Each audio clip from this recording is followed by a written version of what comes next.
Hello everybody, my name is Patrick Hart and I'd like to welcome you to another episode of Open Range. A couple shout outs really quick. Thank you for Gary Emneth for giving me the opportunity to host this week's program. Thank you for our sponsors for paying for the lights in the studios. And if we have never met, my name is Patrick Hart. I'm a former two-term statewide candidate, former party chair, overall good guy. I'm a contractor here in Bismarck, and I'd say I have dirt under my nails, but today I have paint under my nails. And I just say that because I think the Democratic Party, which I'm very much a supporter of, has a really diverse background of people that typically maybe get dirty for a living, drive trucks, teach in schools. And I really think that our party represents that working class. And today I want to start by mentioning two different men in history. Now, the first one you may not have heard of. His name was Plutarch, and he was a Greek philosopher, and our own, of course, former president, Teddy Roosevelt. Now, Plutarch had been quoted saying, "An imbalance between rich and poor is the oldest and most fatal elements of all republics." And I found this quote this last week because perhaps the question of the time is the vastly increasing disparity from rich to poor. And my question is, when does that scale tip? We've been hearing for years about the gays and the trans, the Middle Easterners, the immigrants, women being in the workforce. But I would contend that the ultra rich, and I'm not talking 100K a year or $1 million in net worth, I'm talking about the let's buy another island crowd. I would take them as the culprits that blight our society. And I would just simply ask, how much is enough? I would also, in the wake of the opening of Teddy Roosevelt Presidential Library, love to remind everyone that a key success to Roosevelt's career was trust busting. And again, I find this timely as we are looking at mega corporations coming into North Dakota with deep, deep pockets. And I'm not against development, I'm not. But my question again is, at what cost and to whose benefit? Teddy Roosevelt wanted to distinguish good trust that promoted efficiency and bad trusts that exploited consumers. So North Dakota, let's be very wary about who we are inviting to be our neighbors. A lot of times with big dollars comes a negative environmental footprint. Sometimes it comes with a duck and run when a market dries up. And who is left holding the bag? Who cleans up the mess? And when should government step in? We've all heard that old adage, an ounce of prevention is worth a pound of cure. This week, I would like to welcome Vern Thompson, who's running for North Dakota Agriculture Commission, and Tracy Foss, running for Superintendent of Public Instruction. And I would welcome either of you to be my neighbor. Vern, how are you doing today? I'm doing pretty good. Thanks for the invite. Yeah. So what's going on in your campaign? What's the big thing this year? Well, the biggest thing that I wasn't planning on it being a big thing is the IA data centers, the industrial development that's taking place. Teddy Roosevelt, with his trust busting, I think he could be a nonpartisan leader, and I guess that's what I am.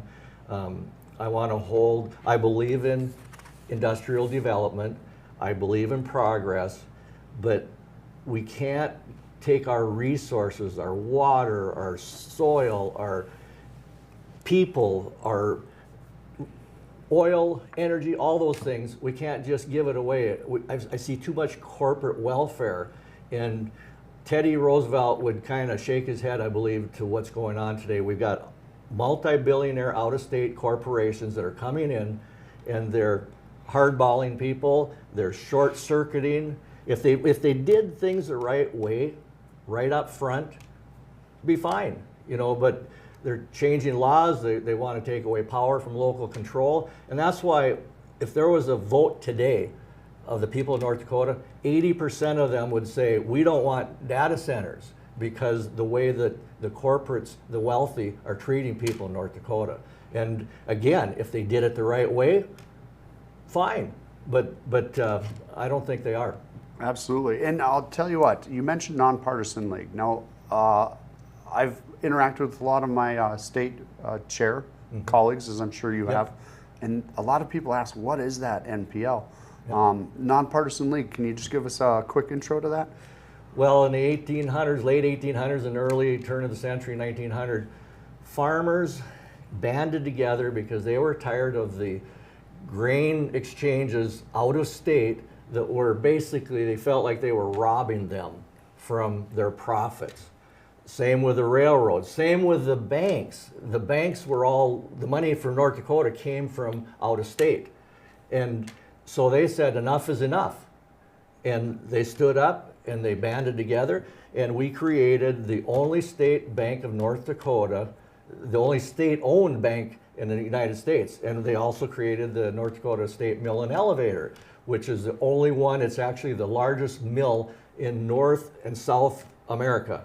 It's huge. And those things help get more value added to North Dakota people. And we need more value added things and that create money to be able to stay here for farmers, for ranchers, and actually for consumers, for the ones that are paying going to the store to get the food. No, absolutely. And, you know, I bring that up because this week I got a Politico update that was a video interview. And I didn't know Politico did video interviews. I read a lot of their news, but someone came out from their organization and interviewed Kramer and Armstrong and Burgum about the Teddy Roosevelt Library. And in that interview for about 20 minutes, they talked about the state bank and the state mill, and they sang its praises. But you know, one thing that wasn't mentioned is that the nonpartisan and the Democratic, parties helped really push that together. Yep. And it was interesting to me to see 3 Republicans talking about one of the biggest achievements of the Dem-MPL party, without, of course, mentioning that it was already. Yeah, well, that's right. I mean, we have a rich tradition, a rich history.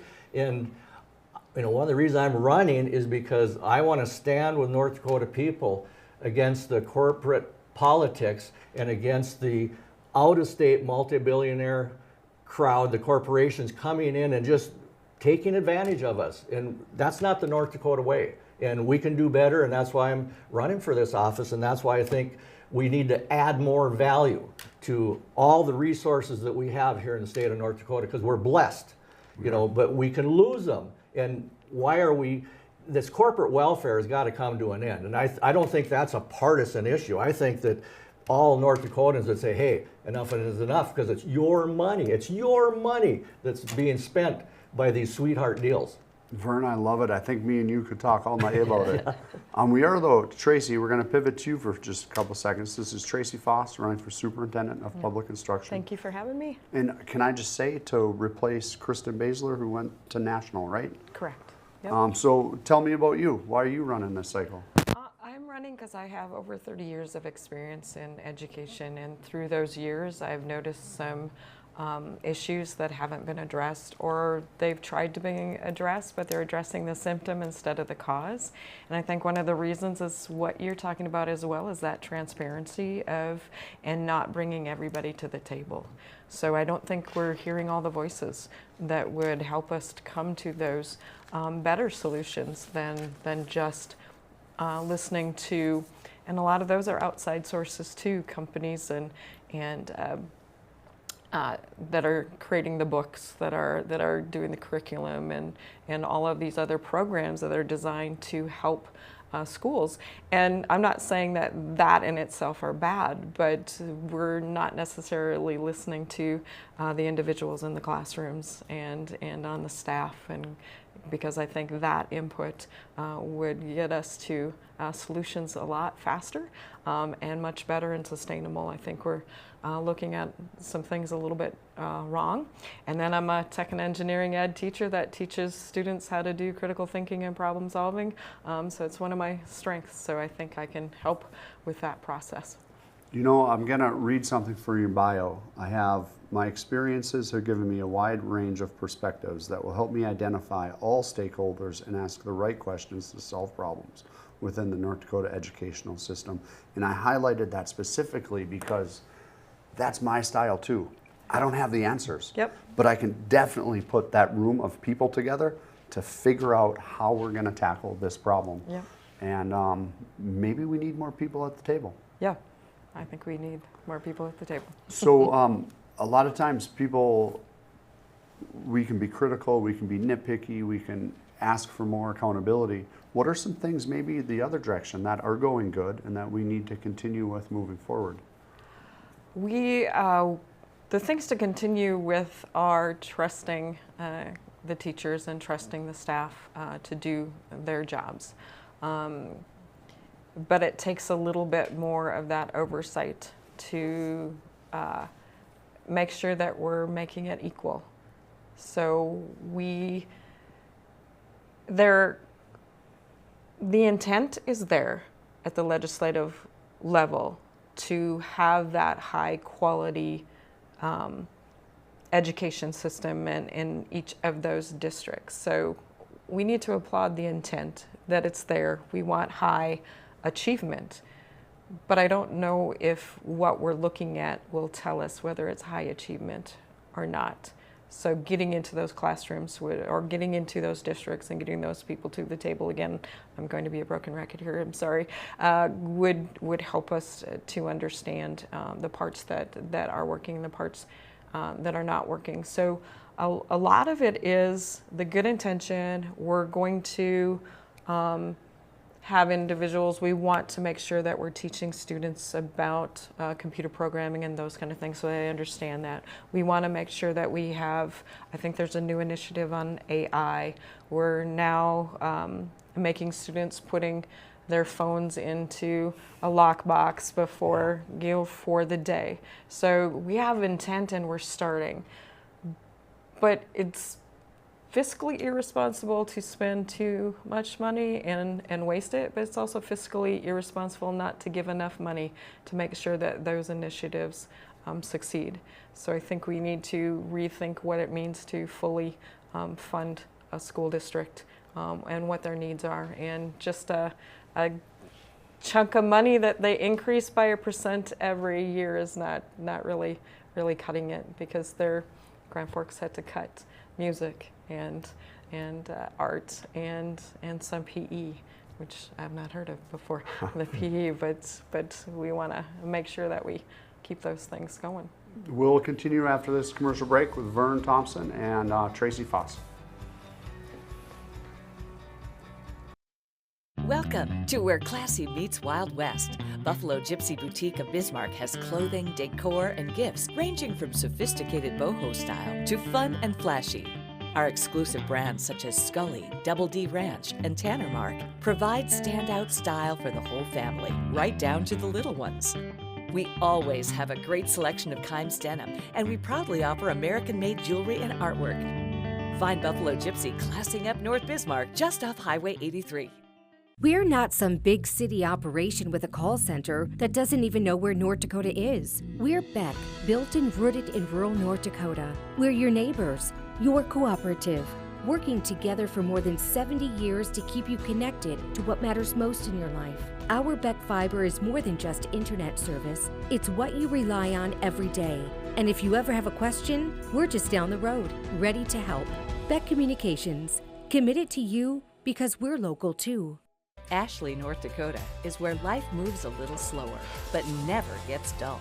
From hunting, camping, and fishing to safe streets where kids can be kids, this is the best of small town living. And Ashley offers everything you need, from healthcare to hardware to countless ways to stay active. Here, we've invested in our future with major upgrades to roads, parks, and education. Whether you're here for the day or here for life, you'll find Ashley's where you ought to be. There's never been a better time to rediscover the style, reliability, and all-season, all-terrain fun of the all-new Nissan lineup at the new and improved Ryan Nissan. Whether it's the sleek and stylish Murano, the adventure-ready Pathfinder, or the reimagined, ready-for-anything 2026 Rogue, the all-new Ryan Nissan has the vehicle of your dreams at a price perfect for any budget. It's time to rediscover your passion for the road. It's time to rediscover the all-new Ryan Nissan, engineered to endure. I'm $27,000 in credit card debt. Okay. You have to radically do something different, because if you keep doing what you've been doing, you're going to keep getting what you've been getting. Now's not the time to be doing math. The time to be doing math was when we didn't go into $200,000 of debt. If you are freaked out and you're stuck in these debt payments and you think it has to be a part of your life, it doesn't.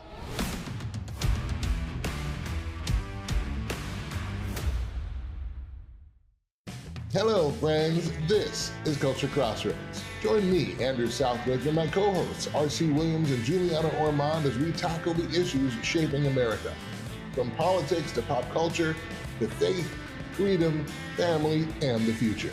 From a faith-based conservative perspective that you won't get anywhere else. We stand at the intersection of faith and freedom. This is Culture Crossroads. Culture Crossroads, Sundays at 5 p.m. Central on Beck TV.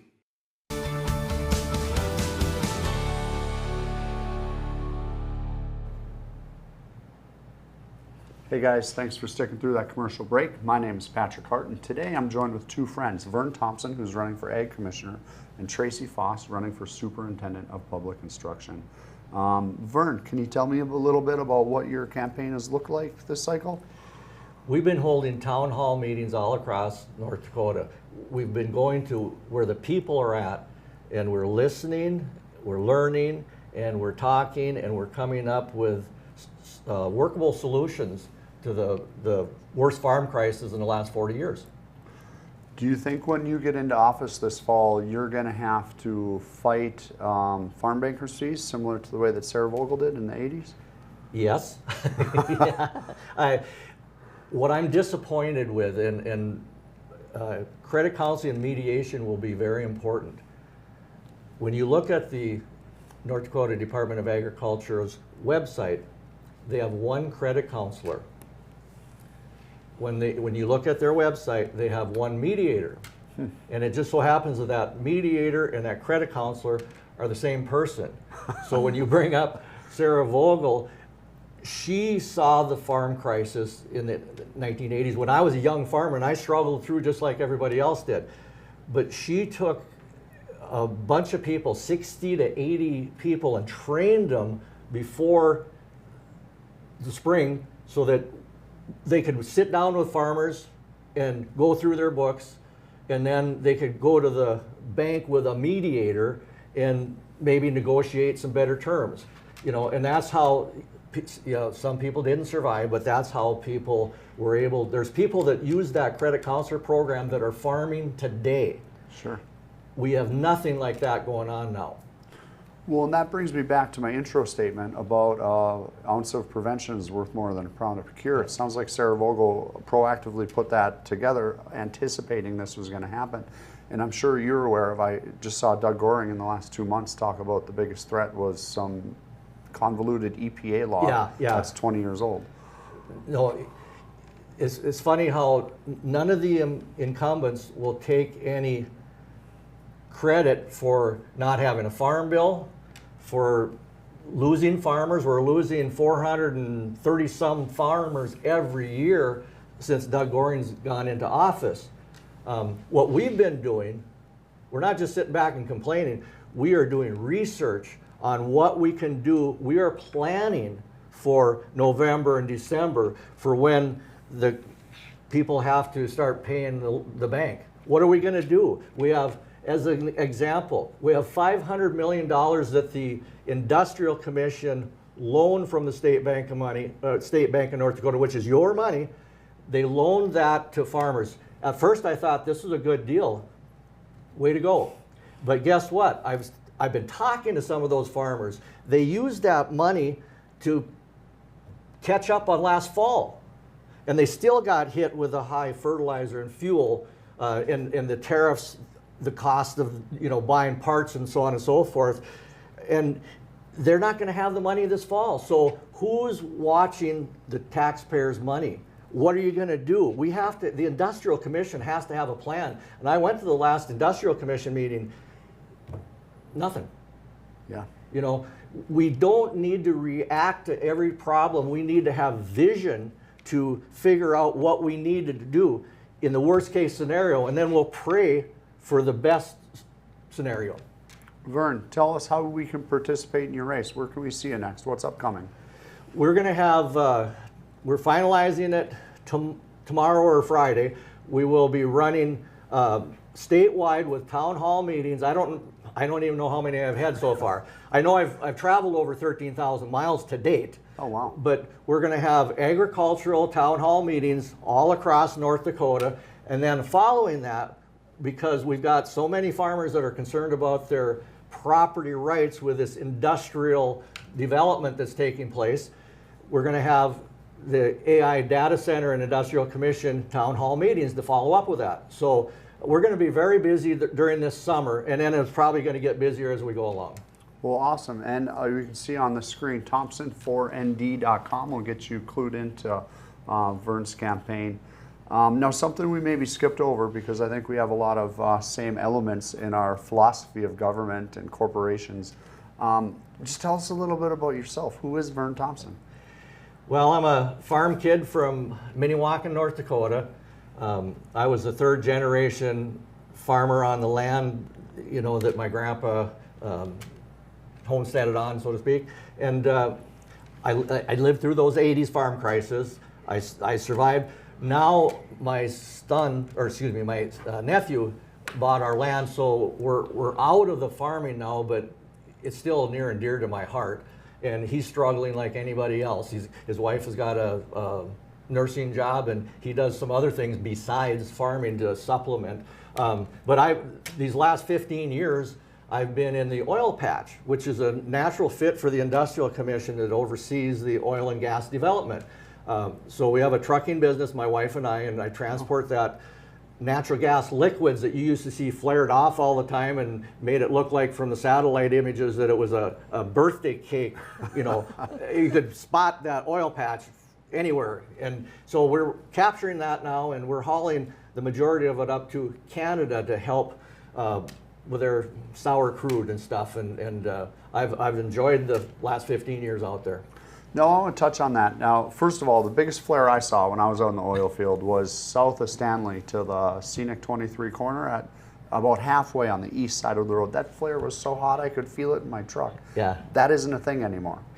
Not, you know, unless there's a problem, it has to, the compressors have to release that gas, you know, but the EPA is supposed to be monitoring all that stuff, but it's not like it was. It's way better. Well, and where I'm kind of alluding to is that regulation caused corporation to capture a natural resource, and now we can profit from it. That's right. Is that such a bad thing, that little ounce of regulation? Yeah.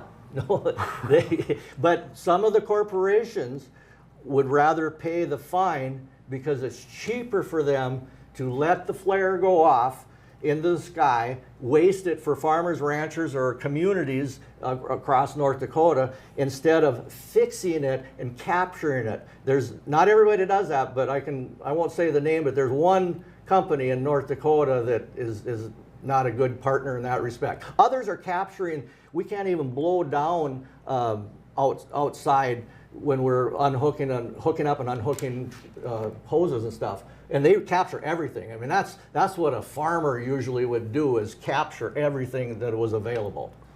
Vern, I'm going to give you a direct question. What's your vision for the state of North Dakota? What are you trying to accomplish? Well, my vision for North Dakota is to look at what we want as a state for the next 10, 15, 20 years.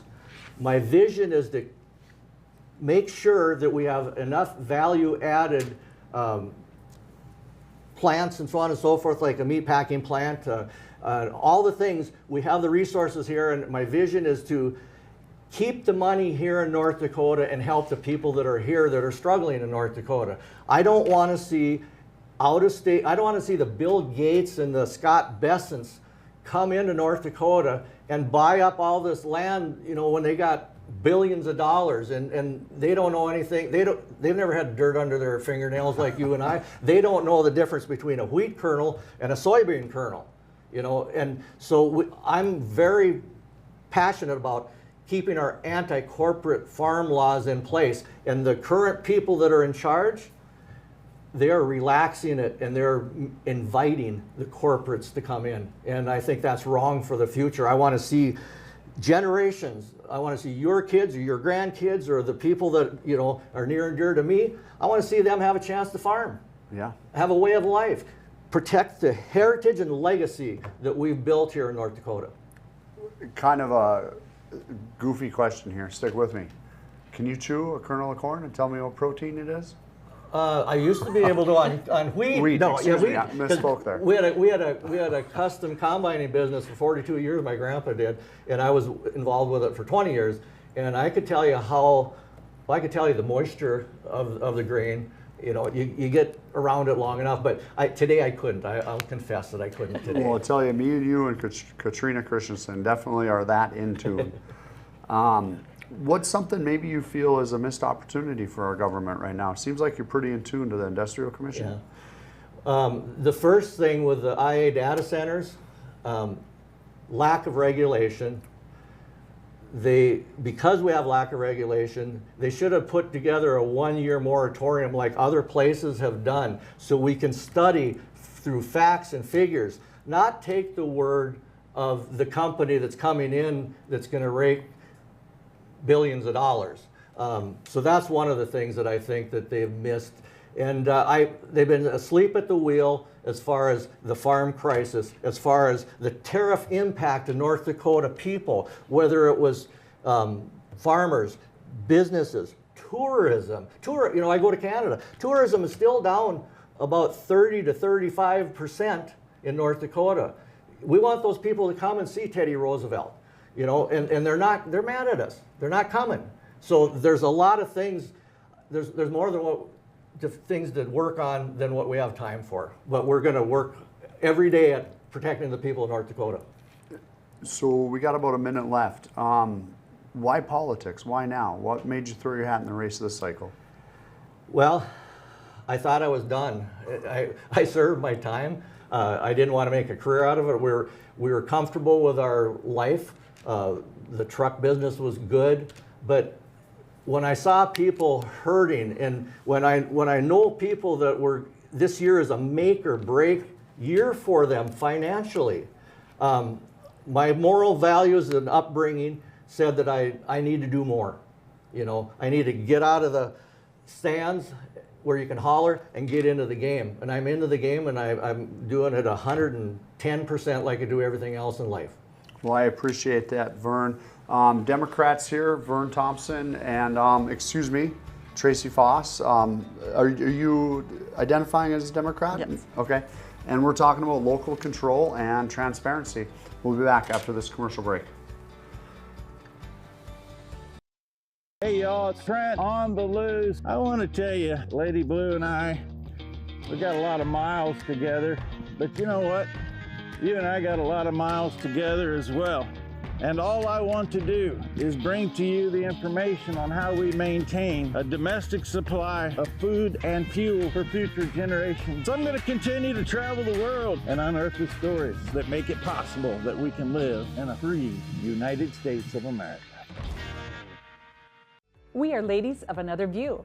Join us every weekday morning at 9:00 a.m. as we discuss the big topics from North Dakota, the nation, and around the world. We chat with everyone from celebrities and medical professionals to politicians, local business owners, and neighbors about the topics and stories that affect all of us. We are unscripted and uncensored real news from real people. So join us every weekday morning for Ladies of Another View on Beck. We are rewriting Hollywood's script for our kids. I'm pop culture expert Tina Griffin, and as a former Hollywood actress, I'm giving you a behind-the-scenes look at how today's entertainment is eroding the foundational development of America's youth and how to safely navigate this pop culture chaos. Knowledge is power. Parents want solutions. It's time to get the power back in your hands and reclaim the right to decide who and what should influence your kids. Weekdays at 11 a.m. Central Time on Rec TV.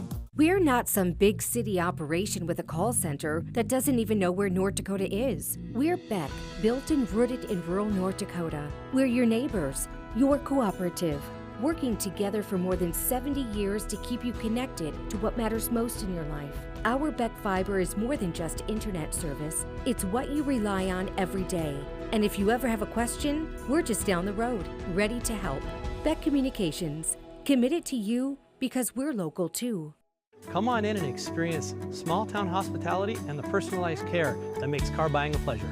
We know that every journey starts with the right car. Whether it's school drop-off, weekend road trips, or your daily commute, we have the right vehicle for you and your family.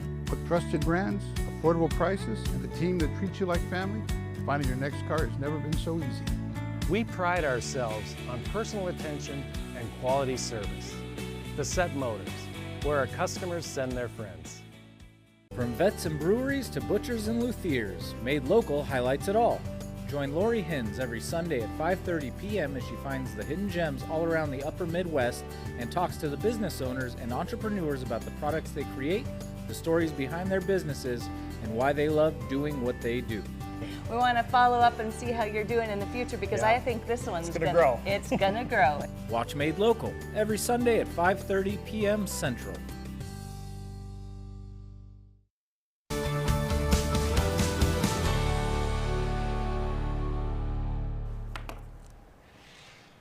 Welcome back from that short commercial break. We have, of course, Vern Thompson, who just educated us on his ideas on the agriculture department. And this section, we're going to maybe focus a little bit more on Tracy Foss, who's running for the Department of Public Instruction, which is a nonpartisan position. Sorry, I kind of got my words gummed up at me at the last section. And, tell me about you. Tell me about your background. I have over 30 years of experience in the education world. I've got 22 of those are in teaching. I've taught at the college level, high school level, junior high level, middle school level. I've been an elementary para, so I've taught at almost every level. I've also been a school district business manager. I have been a grant writer for a 15-school consortium, and I worked for the state in the CTE department for a couple of years I was a supervisor for technology and engineering education and information technology. So I've had lots of experience in the education world. Wow, that's a mouthful. Maybe I would be better off to ask you what you haven't done in the education world. So what makes you, I would maybe position to what makes you qualified for this position, but obviously you've done everything. I think the qualifications come from I'm a really good listener. So every job that I've had, it's a variety of them, but I think I was on this path to gain insight from each one of those. So I've gained something from each one of them, no matter if I was there for 10 years or if I was there just for a couple of years, but they have all given me the information and experience and the perspectives that I need to know those questions we were talking about earlier. Again, not all the answers, but definitely know what questions to ask and who I think should be at the table. Did you have a favorite position that you worked in or a class to teach over the years? Technology and engineering education is my background for the high school level. I did computer programming at the college level. That's what I mainly taught there. But yeah, problem solving and critical thinking and just getting the kids to fail. They do not, it's going to sound weird, but they do not fail enough in school. We need to, or they're not allowed to fail and it be okay as enough as they should. And the engineering design process shows them that the first time's never going to be perfect. You're going to go and you're going to try it again, improve it, try something different, and the next time it'll probably be a success. But we do need to teach them how to fail, okay, that it's okay, and then keep going until it's not okay to quit, but it's okay to fail and then keep trying. No, I think that's spot on because I learn a lot when I fail because that doesn't work. And then how do I get it to work and how can I implement change? And I totally agree that kids need to do that because I feel like to some extent we coddle them, make it really easy. Or we make them feel bad for not getting it the first time. Right. You know, at our company, at our construction company, we started taking pictures of our fails to like just kind of put them as achievements, you know, because we learned and then you have to succeed. So what's your kind of vision? What do you want to change with DPI? What are you bringing to the table on that note? I think the biggest change, again, broken record, listening to all the stakeholders. I think we're not getting the right input sometimes on the decision that we're making, but we do need oversight. That's the reason for the state level is to make sure that we have that equality across the state. The reason for the federal level is supposed to be equality across the states the districts at the state level, and then all the quality at the states at the federal level. And so we do need that oversight. But oversight would just, you need to do this, you need to do this, and you need to do that. And if there's any hoops, we just need to get rid of those hoops. There's no reason to do hoops if it's just to gain some data that looks good on paper. So I would say that I would add a whole lot more support. Not that DPI hasn't been supportive. And then focus on asking the legislature that if you ask us to do something, you need to support that to make sure that it succeeds, because there's some good ideas coming out of there. But if we just go, okay, now you all have to do that, then it's like, well, how do we do that? Where do we find the time? That costs money. Where do we find that money in budgets that are already tight? So I think a little more support. Well, you kind of led into the question I was going to ask, which is we've heard a lot about teacher pay dropping, I think, from 26th to 41st in the nation. Yep. I wanted to correlate where test scores are, but I kind of almost don't want to go there, because I don't know if teaching to the test is the right method of execution in our schools. What are your thoughts on kind of how all those come together?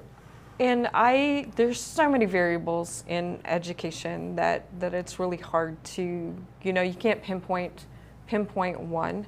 But teaching the test in a technology and engineering education classroom, I don't see the creativity that we had before. I don't see the problem solving that we maybe had before. I've taught my generation. So I started teaching before I even graduated from college. I was teaching the same kids that I was just in class with. So I've taught my generation, I've taught my kids' generation, and now I've taught that next generation. And there's a difference. We can see the difference in that going away. And that also might be the things they have in their hands all the time, the technology and so forth. Their thought process is a little bit different than it has been before.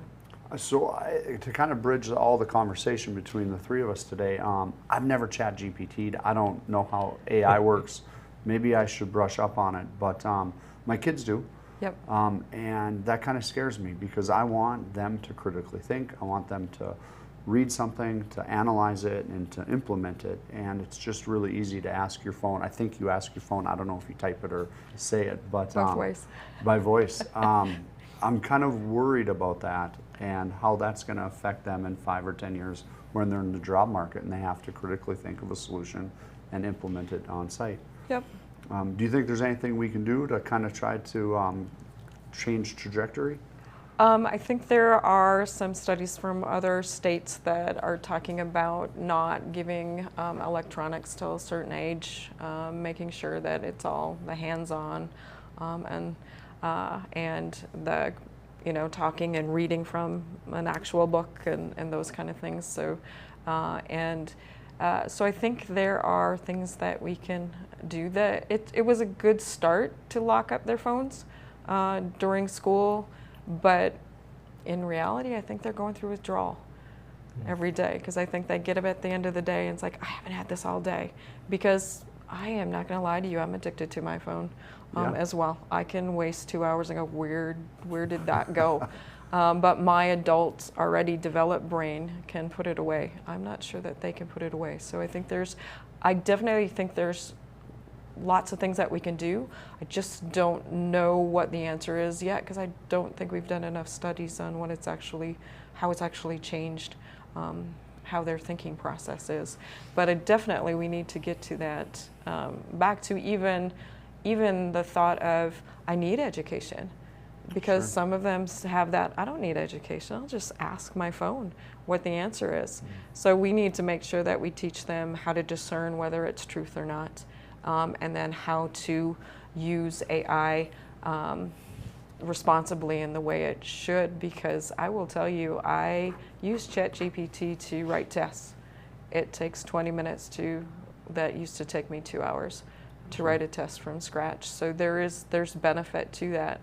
but the amount of power that it takes behind it, you know, do we need it yet, or does everybody need it yet? So again, the study on the moratoriums of what we're doing, you know, having that moratorium to do some more study would be great on, you know, I don't know if everybody needs it right now, but I do know that my grammar may not be that great, and if I put in a memo and it comes back and it can still keep my voice, which is kind of scary, but it can help. So there's some advantages to that, but we haven't thought about, you know, who's seeing all that data and where's my data going and all that as well, and how do I keep my kids safe from the images that they can create without a lot of regulation on that right now. One thing that you said about phone withdrawal. Yeah. We just worked on a house 2 blocks north, or 3 houses north of VHS. And I, of course, got there earlier than the kids got to school and stayed a little later. But during lunch hour, before school, kids would be in their cars scrolling with their heads down. I was wondering about their back and scoliosis from hunched over like that. But I agree that we should keep them out of school for not only their attention span, but also for bullying and all that garbage that comes with it. Is that enough? Does it need to go further? It has to go further, right. And I don't know if that's legislative or educating parents, because I'm not, you know, I am not blaming parents to the fact that I would tell my kid, okay, I'm tired. I am really tired. You need to go find something to do. And I'm not saying that's all of this, obviously, but that's part of it, is that gave them something to do for a little bit. But I don't think any parent realized how addictive those phones are. And I think there was a lawsuit in California, if I remember correctly. I'd have to do a little more research on what it is that we think the tech industry knew it as well, and they were targeting. We'll tell you, we got about 30, 45 seconds left. How can we participate in your race for the rest of the election cycle? Contribute would be great and vote, but most importantly, talk to your neighbors, talk to your family, talk to your friends. I think I feel so much hope this time around on that we can have conversations. I'm tired of we can't talk about politics with our family. Yes, we can. We can have the fights. We can have whatever we need. If we don't have that dialogue, how do we come back together? Absolutely. Well, I appreciate your time. Tracy Foss running for Superintendent in Public Instruction, and Vern Thompson running for Ag Secretary? Ag Commissioner. Ag Commissioner. Sorry about that. No We'll be matter. back after these commercial breaks. We've all heard the phrase, that kind of thing doesn't happen in our town. But here on Midwest Murder True Crime Stories, we will shatter that false reality. In fact, it happens more often than we know. And sometimes the details are lost in the back pages of newspapers. Forgotten on our news channels and eventually erased over time. We're here to talk about murder, diving into some of the most controversial cases in Midwest history. This show will not shy away from the morbid details of these horrific events and the often ugly truths behind them. We are ladies of another view. Join us every weekday morning at 9:00 a.m. as we discuss the big topics from North Dakota, the nation, and around the world. We chat with everyone from celebrities and medical professionals to politicians, local business owners, and neighbors about the topics and stories that affect all of us. We are unscripted and uncensored real news from real people. So join us every weekday morning for Ladies of Another View on Beck.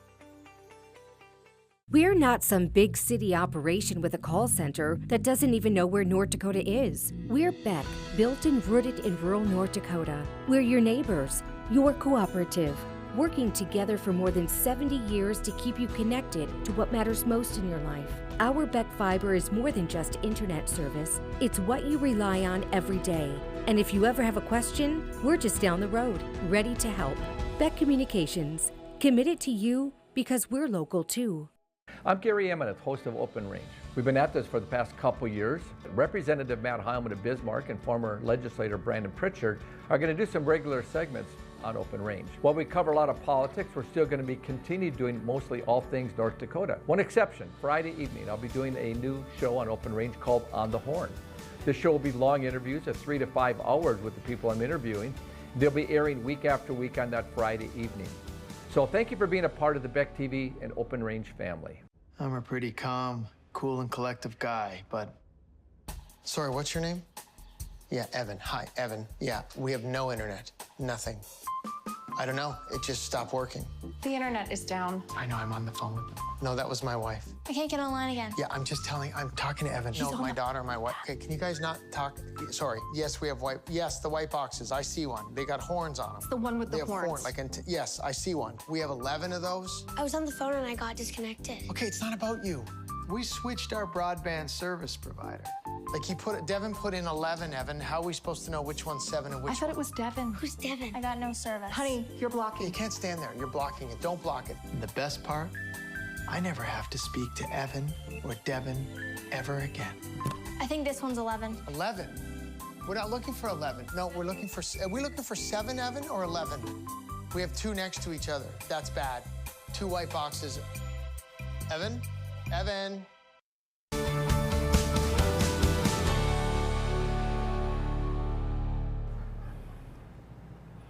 Well, welcome back to our final segment of Open Range. Of course, my name is Patrick Hart. I'm here with Vern Thompson, running for the Department of Agriculture, and Tracy Foss, running for DPI. Tracy, really quick, we kind of focused last section on you. We didn't, however, talk about your priorities once you do get elected this fall. I have 6 main priorities, but they kind of all run together. It's really fixing the root causes, again, not the symptoms, and fully funding schools. We talked a little bit about that, but retaining and recruiting teachers. And it sounds like the problem, but it's really the symptom. We are spending way too much time trying to figure out how to replace them instead of asking them why they're leaving. So there are several reasons why they're leaving, and I don't think they're being addressed. We've got some data on that, and doesn't seem to be a lot being done on that right now, so I want to work on that. Universal meals, I do support that as well. It's we think that they have enough food, but if you haven't been in a cafeteria at a school, I've got kids eating Takis for lunch, and that I don't know what they are and I don't know what they taste like, but the kids like them, but they're not very nutritious, and some kids are trading popcorn for more food and so forth. So we do have some issues with that. And then supporting special education. That was on my priority list before what happened at the federal level, but now it's even more concerning to me. We've got special ed moving to Health and Human Services, where I don't know if they really are that concerned with the health of individuals with special needs. So I don't think that's the best place for it. Civil rights is going to the DOJ, and I'm not sure that they are that concerned about people's civil rights either. So the dismantling of Department of Ed at the federal level is going to affect us as well. So we need to keep the fight up for supporting the special education, getting enough paras, and that's, as a teacher, that's where I saw the most impact for my classroom, is not having enough paras in there to help with those students. And then rethinking accountability. We do have some scores that say whether we're proficient or not in reading and writing and those kind of things. And we're talking about going back to the basics. You hear a lot of that, but that has been, we have been talking about that forever and ever. So when is the point of going back to the basics not the answer? So coming from a tech and engineering world, it's like we need to apply the basics. So we can't just hyper-focus on reading and hyper-focus on math and hyper-focus on English, but we have to, how do we use that science? How do we use that math? How do we do that? And CT does a really good, plug to my CT background. CT does a really good job of applying those things. And I think once students can apply those things, then they see, oh, okay, it's not, I'm terrible at math. We use math every day. You're not terrible at math. We just gotta get you past looking at numbers and show you that you use it on a daily basis, and you'll use it in your careers and so forth. And rethinking that accountability also means that that test score that student got doesn't tell the whole potential of that student, and it doesn't tell how well that teacher taught that subject. There's so many variables in there. There's home variables. There's, did I eat breakfast? Did I have lunch variables? There's so many variables in there to look at test scores and think that's the only thing that we should be looking at to see whether our schools are doing what they're supposed to be doing or not. No, follow up on that accountability piece. Something that's really caught my eyes as a father of 2 kids going through, elementary and middle and now high school, is the missing assignment list. What are your thoughts? That really bugs me, because for me, that paper was due on Friday. Yep. And if it wasn't, you got a 0. And now there's this seemingly nagging on our kids to get that assignment in. Do you think is that the accountability you're talking about?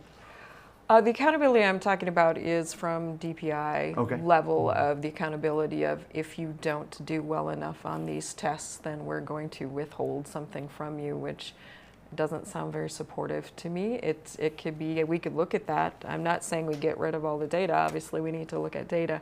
But what are we doing with that data, and how are we supporting that school? But to that point, I feel as a teacher, I see that, what's the point? What's the point of this paper? I see kids going, well, can I throw this away? It's like, no, don't throw it away. We're still learning about that. This was just a worksheet to see where you're at, help us learn. We need to connect those dots again, that it's not about homework.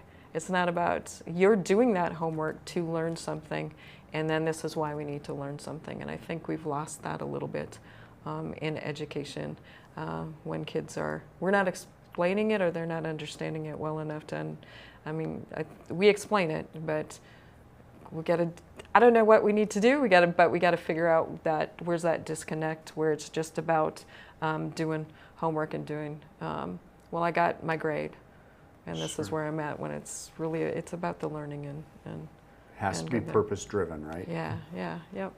So that, Vern, we got a couple minutes left. You had mentioned on our break a focus on mental health and suicide prevention. Yeah, we held a mental health and suicide prevention meeting this last week in Fargo, and it was successful. We're gonna be doing that in other areas of the state, and I forgot about it, but when Tracy was talking about the stress that kids are going through and stuff, farmers are going through mental health stress. And I know we had 7 suicides, death by suicide for the first 5 months of the year. That's unacceptable. And we need to prepare for that. We need to talk about it. Just like in school, we need to talk about these things. That's not a fun topic to talk about, but we had faith leaders, legislators, farmers, farm groups, advocates for mental health and advocates for suicide prevention, all collaborating in a roundtable meeting, and we've got some workable solutions that are coming up and will be out there. But we're going to talk to people around the state about that, because it's tough out there. Honest to God, it's tough. Well, and as a small business owner, I definitely math at night in my head at 2 in the morning, and I figure out how it all comes together, and then I have to do it again for some reason. And then I wake up the next morning and I don't remember any of it. But the reason I bring that up is because, we're not talking about $40,000, quarter sections of land anymore. The amount of money and the amount of stress that puts on a farmer is incredible. Yeah. And this isn't a red team issue or a blue team issue. This is a people's lives issue. And I say this often, if someone is still breathing and having problems, we can get help for them if we choose to. I choose to do that.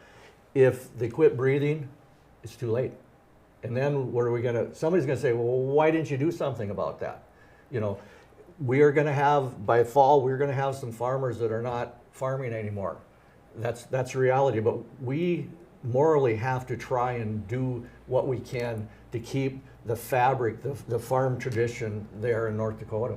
I absolutely agree with you, and I'm sorry I see you getting choked up a little bit in your eyes, so thank you for focusing on that. Tracy, can I throw it back to you and give you a minute or a minute and a half? Why vote for Tracy Foss for DPI this cycle? I think the main reason to focus or to vote for me is that my focus and my priorities are on everybody. So it's not, there's no hierarchy. We need to make sure that school is good for everybody. Those that work there, those that go there, those that we send our kids home to. But yeah, we need to, and I have the perspectives, I have a lot of perspectives that, again, don't have all the answers, but I definitely know the questions to ask and get the right people to the table so that we can work on the root causes of the issues. And for example, figure out how to keep those good teachers that are leaving. If you're thinking that they're leaving because they just couldn't hack it and they weren't good teachers, you're wrong. We are losing great teachers. Well, I appreciate my Class B education, and thanks for standing up for us. Vern, can I give you the same opportunity to make a case on why vote Vern Thompson this fall? Well, I'm asking for your vote. I don't care what your politics are. I don't care who you voted for in the past. The issues that we have in front of us are North Dakotan issues, and we have to do everything we can to make life better. I want to see the future generation be here in North Dakota with all the resources that we've got and make a difference and impact on people's lives. Vern, I want to touch on this on your website here. Oh. Can I read it for you? Yes, go ahead. Farmers are paying more, earning less, and losing ground, literally. Can you expand on why you chose that for a tagline? Well, when I was in the legislature, the first session, I was called the co-op kid. Okay. And everything that co-ops stand for, I believe in, still today. Whether it's a local elevator, whether it's the pasta growers in Carrington, all these things were cooperatives. And we need to hold near and dear those values that we've had as a heritage for the state of North Dakota. And we're losing that. And we can do better. I was listening to a song coming in here, Better Days Ahead. Well, we need to have better days ahead, and we need to have policies that will allow success on the family farms, on the rural communities. You and I are both Class B kids, and those schools are important. The community is important. We gotta start taking care of our neighbors, and that's one of the things I have a vision for, that get people back together, and we can have a great state that we can be proud of for generations to come. Well, absolutely, and I'd like to thank everyone for watching today, and I'd also like just to ask, the people that I'm interviewing today, Tracy Foss, running for Department of Public Instruction, Vern Thompson, running for the Ag Department. I don't know why I'm fumbling on that. These people aren't extreme. These people aren't who you see Democrats being portrayed in as the media. And I'll just like to remind you, if you don't like the way that your government is functioning, you got to vote for someone new. I appreciate you guys being here today. Thanks for watching.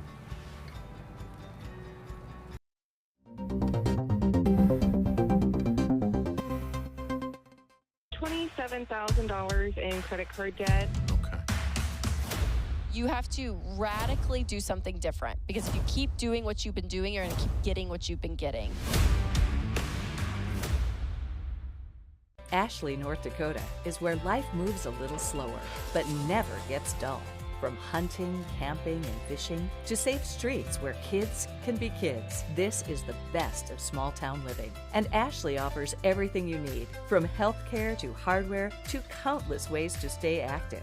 Here, we've invested in our future with major upgrades to roads, parks, and education. Whether you're here for the day or here for life, you'll find Ashley's where you ought to be.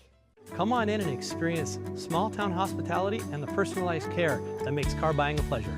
We know that every journey starts with the right car. Whether it's school drop-off, weekend road trips, or your daily commute, we have the right vehicle for you and your family. With trusted brands, affordable prices, and a team that treats you like family, finding your next car has never been so easy. We pride ourselves on personal attention and quality service. Dakota'S Motors, where our customers send their friends. Hey y'all, it's Trent on the loose. I want to tell you, Lady Blue and I, we got a lot of miles together, but you know what? You and I got a lot of miles together as well. And all I want to do is bring to you the information on how we maintain a domestic supply of food and fuel for future generations. So I'm going to continue to travel the world and unearth the stories that make it possible that we can live in a free United States of America.